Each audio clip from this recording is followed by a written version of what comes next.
윤석열 김건희 부부의 파티는 끝났고 이제 결제의 시간입니다. 힐건희 프로젝트라는 이름으로 김건희 대통령 만들기 전략이 노상원 전 정보사령관이 윤석열 검찰총장 시절 비선 책사 노릇을 지기현 판사가 재판하고 있는 것을 다른 재판부랑 막 병합해서 가져올 수 있게 됩니다. 결국 끊임없는 정치 보복, 피해 숙청을 예고한 실제 책임이 있는 사람들은 아직도 지금 많이 숨어 있어요. 내란 행위는 정치보복과는 아예 별개의 문제로. 이재명이 윤석열에게 무슨 잘못을 했길래 보복을 당합니까? 문재인 정부에 대한 윤석열 검찰의 수사는 윤석열을 대통령으로 만들기 위한 명분삭용 정치적 수사라고 정치 보복의 악순환이 절대 아닙니다. 통합은 유능함의 지표이고 분열은 무능의 결과입니다. 무너진 집을 새로 짓지 않고서는 통합의 살림을 차릴 수 없습니다.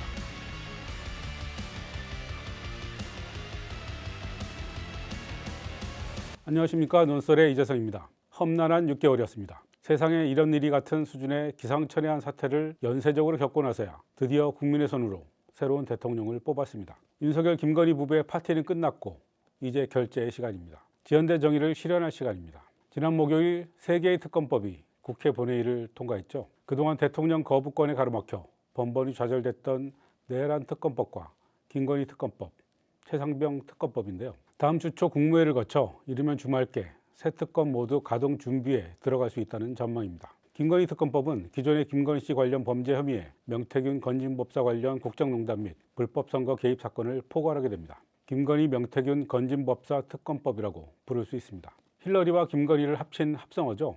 이른바 힐건희 프로젝트라는 이름으로 김건희 대통령 만들기 전략이 있었다고 하는데요. 마포대교 나가서 이제 그때부터 시작된 거예요. 그거. 이제 그게 힐건희 프로젝트 시작이에요. 시작 마포대교 막아놓고 이제 자 손가락 지시하고 하면서 그게 보세요. 그냥 간 게 아니라고.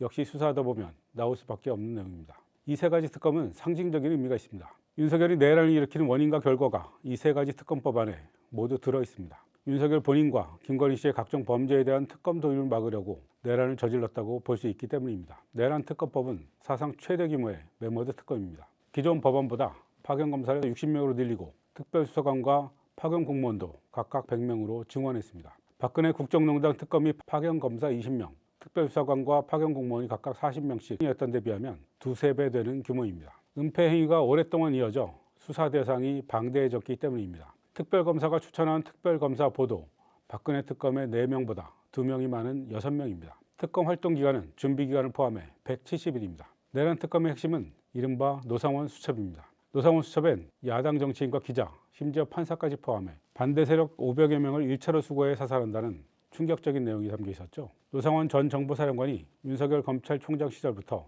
대통령 당선 전략을 수립하는 등 비선 책사 노릇을 했다는 사실이 추가로 드러나기도 했습니다. 노상원 수첩의 실물을 보면 차분히 전략을 구상한 메모라기보다는 누군가 말하는 것을 받아 쓴 것처럼 빠르게 흘려 쓴 글씨라는 점에서 이 끔찍한 대량 학살 계획을 지시한 누군가가 따로 있었을 것이라는 추정도 가능합니다. 또한 노상원 수첩에는 북한의 공격을 유도하는 내용도 들어있었죠. 검찰 수사에서 빠져있는 외환죄도 내란 특검의 대상이 될 것입니다. 검찰이 손대지 않은 대통령실과 경호처, 국무위원 등 주요 내란 관련자도 수사 대상입니다. 검찰은 계엄 당일 최상목 당시 경제부총리에게 전달된 비상입법기구 문건도 노상원이 작성했을 가능성이 크다고 판단했지만 수사를 더 진행하지 않고 덮어버렸습니다.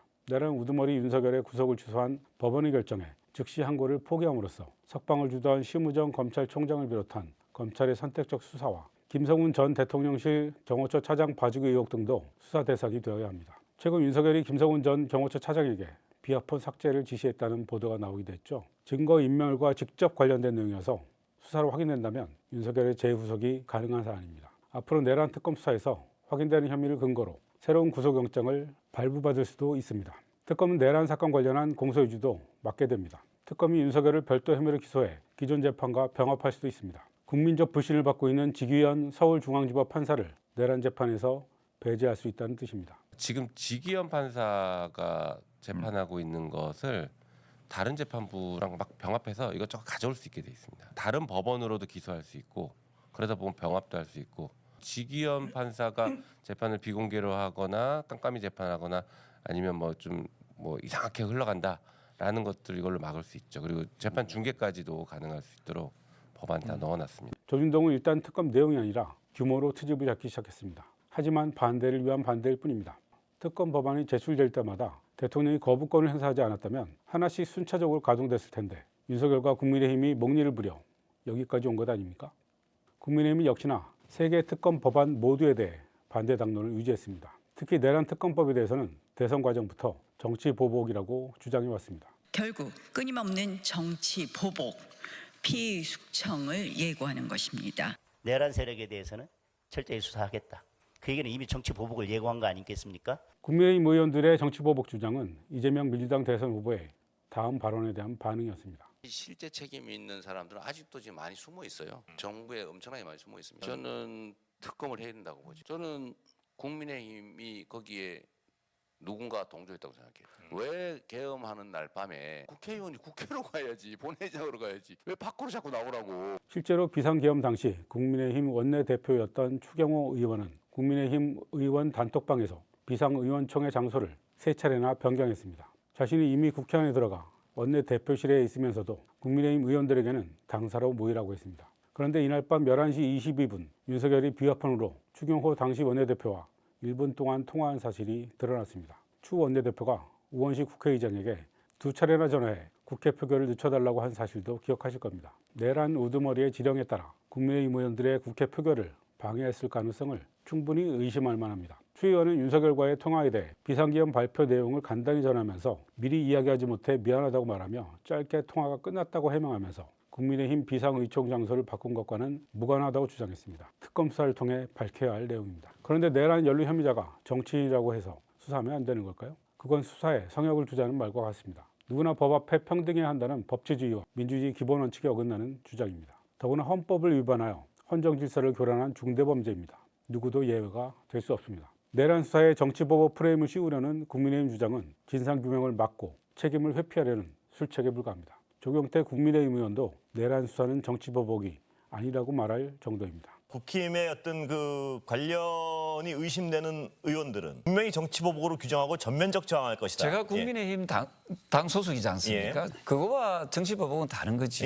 정치보복이라는 것은 혐의가 없는 것을 가지고 억지로 끼워 맞추기 시작해 가지고 수사하는 행위고, 내란 행위는 정치보복과는 아예 별개의 문제로 봐야 됩니다. 내란을 극복하는 것이 통합의 저해가 되는 일입니까? 통합을 얘기하면 내란을 청산하면 안 된다는 것은 과거 친일파를 청산하지 못해서 지금까지 국민 통합의 저해가 되고 있는 것을 다시 반복하자는 전형적인 친일파 논리이고 가해자 논리입니다. 내란을 청산해야 그 진실 위에서 통합도 이루어지는 것이고 정의가 실현되는 것입니다. 이재명 대통령의 생각도 분명합니다. 정치 보복이라고 하는 게 안 해도 될 일을 굳이 정치적 이유로 저질러서 상대를 가해하는 걸 말하지 않겠습니까? 그런데 대한민국의 헌정 질서를 통째로 파괴하고 국민에게 총구를 들이대고 국회를 사실상 해산시키고 임시 입법기구 만들려고 하는 그런 대한민국 헌정 질서를 통째로 부정하는 그야말로 역사적 국가적 범죄 아닙니까? 이런 거를 정치적 상대가 그런 범죄를 저질렀다는 이유로 그걸 그냥 눈 감고 넘어간다. 저는 이런 초보적 정의, 이런 것들을 포기하는 것이 저는 정치라고는 생각하지 않습니다. 명백한 중대범죄를 봐주고 넘어가는 것은 봉합이며 통합이 아니라는 얘기입니다. 혼돈을 방지하기 위해 개념 정리를 명확히 하고 넘어가죠. 여러분, 정치 보복이라는 게 무엇입니까? 부정적인 의미에서 정치적으로 당한 만큼 돌려주는 걸 말하는 거 아닙니까? 그렇다면 이재명 대통령에 대한 윤석열 정부와 검찰의 수사는 정치 보복일까요? 정확한 용어는 아니죠. 이재명이 윤석열에게 무슨 잘못을 했길래 보복을 당합니까? 이재명에 대한 검찰의 수사는 정적 제거와 야당 탄압이라고 규정하는 게 맞습니다. 그렇다면 문재인 전 대통령 가족과 조국 전 조국혁신당 대표를 비롯한 문재인 정부 청와대에 대한 검찰의 수사는 정치 보복일까요? 역시 정확하지 않은 규정입니다. 문재인이 윤석열 본인을 검찰총장으로 영전시킨 사람인데 대체 무엇을 보복한다는 말인가요? 애초에 정치 보복이라는 표현을 쓸 상황이 아닙니다. 문재인 정부에 대한 윤석열 검찰의 수사는 윤석열을 대통령으로 만들기 위한 명분쌓기용 정치적 수사라고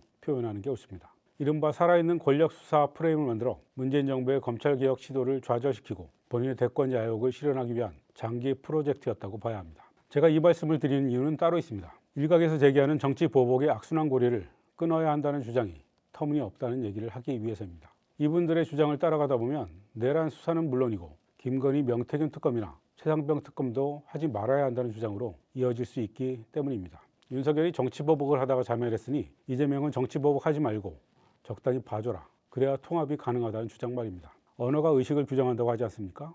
똑똑히 명심해야 합니다. 윤석열의 칼춤은 정치 보복이 아니라 정적 제거와 대권 야욕이었고, 이재명 정부의 윤석열 범죄 수사는 죄가 있는 곳에 벌이 있다는 법치주의의 실현입니다. 정치 보복의 악순환이 절대 아닙니다. 지금 우리 앞에는 파괴왕 윤석열이 망쳐놓은 난파선 같은 나라를 재건하는 숙제가 놓여 있습니다. 경제는 무너졌고 외교는 위태롭습니다. 나라가 동서로 갈라진 것도 통탄할 일인데 윤석열과 이준석 등의 분열과 혐오의 정치로 인해 세대와 성별로 추가로 갈라졌습니다. 통합이 중요하다는 주문이 쏟아집니다. 이재명 대통령도 취임 선서에서 모두의 대통령이 되겠습니다. 통합은 유능함의 지표이고 분열은 무능의 결과입니다. 전적으로 옳은 이야기입니다. 동시에 많은 언론이 이번 21대 대선 결과를 두고 국민이 내란을 심판한 것이라고 평가합니다. 그렇다면 내란 심판 역시 새 정부의 중대한 책무일 것입니다. 이재명 대통령도 국민의 명령을 너무나 잘 알고 있습니다.